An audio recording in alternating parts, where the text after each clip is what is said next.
কি ভাই, গরু বিক্রি কি তুমি করবে নাকি? হ্যাঁ ভাই, তো গরুর দাম কত? 75,000। এই গরু একদম 75? জি ভাই। হ্যাঁ, এই গরু তো 40,000। আমি 45 দিব। তোমারটা বাদ আমারটা বাদ, একদম 60। দেখাও ভাই, এত দাম দর ভালো না, মাঝামাঝি 55। আচ্ছা ঠিক আছে, সব ঠিক আছে। হ্যাঁ, পারলে তো 2-4 হাজার বেশি আছে, কম নাই। ঠিক আছে, নিয়ে যাও। আমার একটা লোক আসবে, লোকটা আসলে নিয়ে চলে যাবে। আপনি যে গরু দিতে চাইছিলেন, দেখো তো এটা চলবে নাকি আপনার, ঠিকঠাক আছে নাকি?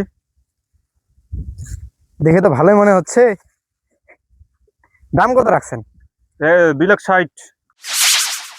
ভালো হবে না গরুটা? হ্যাঁ, এই 100% টন টন গরু। ঠিক আছে, নেন টাকা, তাও একদম ক্লিয়ার আছে। টাকা ক্লিয়ার আছে তো? একদম, পারলে এখনই গুনে নেন। না ডাক্তার, না ইঞ্জিনিয়ার, না সরকারি চাকরি, টাকা তো আছে শুধু দালালি।